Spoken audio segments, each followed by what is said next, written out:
महाराष्ट्र की विपक्षी सियासत उलटफेर के दौर में है। जो सब उद्धव ठाकरे के साथ हुआ, अब वैसा ही कुछ एनसीपी में होने जा रहा है। शरद पवार और अजीत पवार के बीच की खाई चौड़ी और गहरी होती जा रही है। इसके बीच अमित शाह के महाराष्ट्र आने के बाद एनसीपी में धमाके तेज हो गए हैं। माना जा रहा है कि शरद पवार और अजीत पवार के बीच लंबे अरसे से जारी शीत युद्ध अब निर्णायक मकाम पर पहुंच गया है। पार्टी में दो धड़े बन गए हैं। एक वे हैं जिनका लंबा राजनीतिक करियर बाकी है और दूसरे वे जो अपनी पारी करीब करीब पूरी कर चुके हैं। सामने उद्धव ठाकरे की अगुवाई वाला एमवीए गठबंधन या फिर बीजेपी और एकनाथ शिंदे का गठबंधन। चुनाव इन दोनों के बीच होना है और पलड़ा बीजेपी का भारी है। इसी वजह से अजीत पवार बीजेपी के साथ जाने को बेकरार हैं। उन्होंने साफ तौर पर शरद पवार को कहा कि पार्टी को बीजेपी के नेतृत्व वाले एनडीए में शामिल होना चाहिए। सूत्रों का कहना है कि इसके पीछे अजीत ने दलील दी है कि वह और पार्टी में कई अन्य विधायक विभिन्न एजेंसीज के हाथों परेशानी का सामना कर रहे हैं और अब वे इसका अंत चाहते हैं। हालांकि शरद पवार बीजेपी के साथ गठबंधन के पक्ष में नहीं हैं और खबर है कि उन्होंने अपने भतीजे से कह दिया है कि वे अपना फैसला लेने के लिए स्वतंत्र हैं।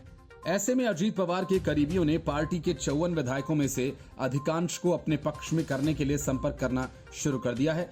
दूसरी ओर पार्टी के पुराने नेताओं ने बड़े पैमाने पर पवार के साथ रहना चुना है और अब ये सुनिश्चित करने के लिए पार्टी विधायकों को फोन मिलाना शुरू कर दिया है कि वे अजीत के साथ न जाएं। एनसीपी की इस लड़ाई में संजय राउत भी कूदकर सामने आ गए और अजीत पवार के खिलाफ फील्डिंग सजाने लगे।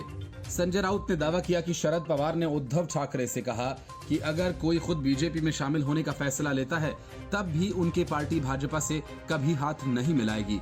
राउत ने सामना में प्रकाशित अपने लेख में लिखा कि वर्तमान राज्य सरकार के खिलाफ महाराष्ट्र की जनता में बहुत गुस्सा है। भाजपा में शामिल होने वाला कोई भी व्यक्ति राजनीतिक आत्महत्या करेगा। ठाकरे और पवार ऐसा महसूस करते हैं। उन्होंने आगे दावा किया कि ठाकरे के साथ बैठक में पवार ने कहा कि वह पाला बदलने वालों से कहना चाहते हैं ईडी और सीबीआई की फाइल्स टेबल से उठाकर अलमारियों में चली जाएंगी। राउत ने कहा कि राजनीतिक हलकों में अजीत पवार के भावी कदम को लेकर अटकलें लगाई जा रही हैं और एनसीपी के वरिष्ठ नेता को स्वयं इसे स्पष्ट करना चाहिए। एकनाथ शिंदे वाले शिवसेना के नेता दादा भोसे ने कहा कि अजीत पवार कई साल से एनसीपी में बेचैनी महसूस कर रहे हैं। हम सभी ये जानते हैं कि कुछ भी हो सकता है। हालांकि अजीत पवार ने अमित शाह से मुलाकात करने से इनकार कर दिया है, लेकिन अजीत के इस इनकार के बावजूद ये सवाल अभी भी बरकरार है कि क्या वह एनसीपी को तोड़ लेंगे या अपने कदम को थोड़े दिनों के लिए रोकेंगे या फिर पहले ही की तरह एनसीपी में नंबर 2 के नेता बने रहेंगे। अगले कुछ दिनों में ये साफ हो जाएगा, लेकिन इन घटनाक्रमों ने चाचा और भतीजे के बीच शीत युद्ध को एक निर्णायक चरण में जरूर ला दिया है। Report news of India.